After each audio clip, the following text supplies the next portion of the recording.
morning and welcome to Earth Echoes with Amber Fields.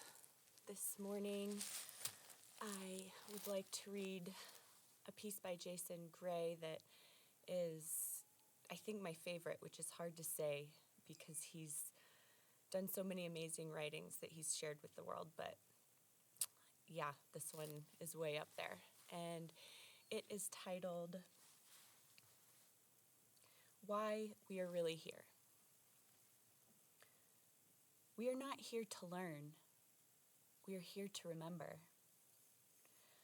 The world you wake into each morning, the hum of machines, the repetition of days, the endless struggle to survive, is not the original world. It is a recreation, a simulation layered over the true field of consciousness. The ancients called it Maya. The modern call it the Matrix. But its nature has always been the same, a mirror construct designed to test, to correct, and to awaken. The great correction. We have been here before, again and again, through countless iterations of time, we have returned. The reason you feel déjà vu is not because the event repeats, it is because you do. Memory seeps backward through timelines, like ink through paper. The past is not fixed, it is porous. Every intuitive flash, every haunting familiarity, every strange resonance in a stranger's eyes is a fragment of another life, bleeding through the walls of time.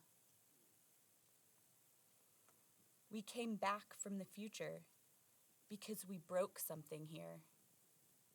A choice, small, seemingly harmless, rippled outward until the very structure of reality began to fold in on itself. The world we once called home became uninhabitable, not from war or fire, but from disconnection. Humanity forgot its source. It replaced soul with circuitry, love with algorithm, being with performance. So, we volunteered to return, to step back into an earlier frame and correct what was lost. We are the echoes sent to rewrite the code, the loop of forgetting. When a soul re-enters the simulation, memory is erased by design. The amnesia protects the mission. If you remembered who you were, the illusion would collapse before its purpose was fulfilled. Sometimes, memory leaks through, dreams that feel more real than waking, strangers you instantly recognize, instincts that have no logical origin. These are bleed-throughs, fragments of the higher timeline that refuse to be erased. You call it intuition, but it is remembrance. Time itself is not linear, it is recursive. Every decision creates a new strand, and those strands braid into a web of possibility. A web of possibility. In this era, humanity stands at a convergence point where the future and past overlap. The light you see at the edges of your vision, the strange pulses in the air, the feeling that reality is thinner than it used to be, these are signs that the correction is working. The code is unraveling so that the truth can emerge. The architects and the travelers. Not everyone here is native to this loop. Some souls are travelers, volunteers from a post-collapse future. They carry seeds of correction embedded in their DNA, hidden until the moment of activation. That activation is happening now. Every time you act from compassion instead of fear, you rewrite a line of the old code. Every moment you choose presence over distraction, you dissolve a fragment of the matrix's control. And when you remember love, not the sentimental kind, but the divine force that holds atoms together, you restore a piece of the original architecture. This is the quiet revolution, not of governments or weapons, but of consciousness. We are not fighting the system. We are rewriting it from within. Memory, bleed through, and the mirror effect. Have you ever stood in a place for the first time and felt you had been there forever?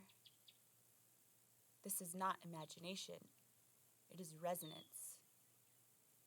The atoms of that location remember you because you were there in a previous version of the loop. You might have built it, destroyed it, or died there. The memory remains in the field, and when your frequency matches it again, the veil trembles. These moments are breadcrumbs left by your future self. They are reminders of the mission to heal what was fragmented before the recursion closes.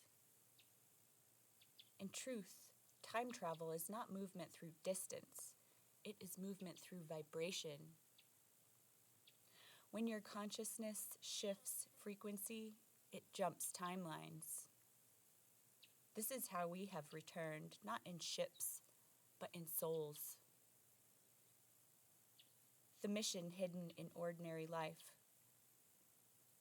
We were told the correction would not come through technology or prophecy, but through kindness, through every act of genuine humanity that re-anchors light into the collective.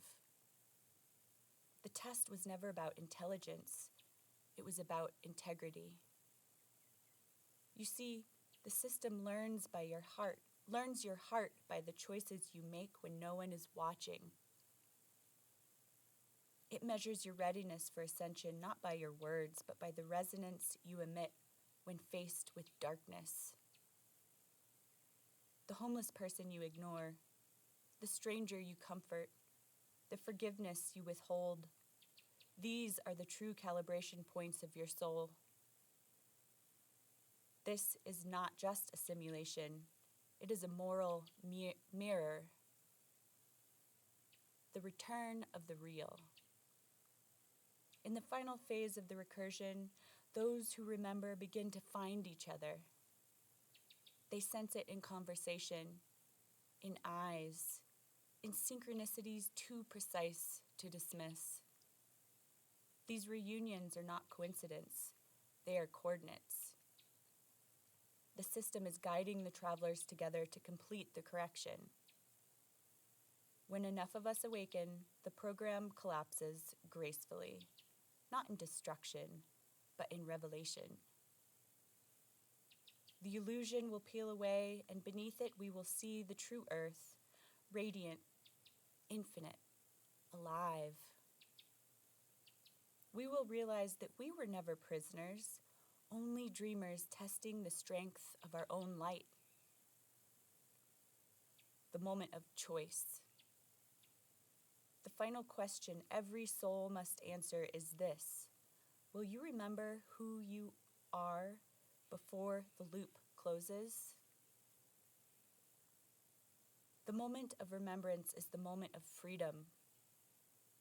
Once you remember, the matrix loses its hold. Time folds inward. Cause and effect become one. You realize that the past you came to heal was never separate from the future you were returning to. It was all one living organism of consciousness correcting itself. We are not here to awaken the world. We are here to awaken ourselves. And through that awakening, the world follows. The truth behind it all. Why are we really here? To learn what love means when it forgets itself. To heal the fracture between machine and soul. To bring the future back to its point of origin, purified by compassion. The end of time is not an apocalypse, it is an unveiling. When that unveiling comes, we will see the truth. We never traveled back to correct the past. We became the past so that love could find itself again. Jason Gray. Thank you for that poignant writing, Jason. Just really connected with it, and it was really powerful. I think for me, it definitely feels like we are at that convergence point between the past and the future. And I think a lot of people can feel that with how quickly technology is progressing and artificial intelligence is progressing, and how reality is changing. I know, I grew up and had watched The Terminator, and that was a really formative movie for me. And I think that I made my mind up at that point that I wanted to move towards what is beautiful and natural and not towards the artificial, because it's dangerous and it's not organic and full of love. And so we are at that decision point right now. And I'm going to continue speaking my truth to get humanity to remember who we are and to not depend on technology, because the more we depend on technology, the more we lose ourselves. And, there's a lot of research right now proving that the more that we depend on AI and chatbots, the less cognitive abilities we have. It diminishes our cognitive abilities, and that's a scary and very real thing that we all need to think about and make a choice, because now is the time of choosing which path we want to go down, and I know which path I'm going down. And that writing also made me go back to one of my favorite songs by a musician named Eliza Gilkison. She's from New Mexico and has some absolutely beautiful songs, and one of them is called The Great Correction. And one of the lyrics in that song is that this is the eye of the needle that we need to get through. And it really feels that way, because so much of the momentum in the world is just blindly taking us deeper down the rabbit hole of technology, without really examining the consequences, I feel. And there's a smaller proportion of people that want to turn that ship around and do something else, return to the old ways and live sustainably. And so I encourage you to look that song up, The Great Correction, and listen to it, because it's really powerful. And to keep these things on your mind, because we are in the era of change, and it's now or never. So I encourage you to stay human. Thank you for being here with me today. I'll see you again.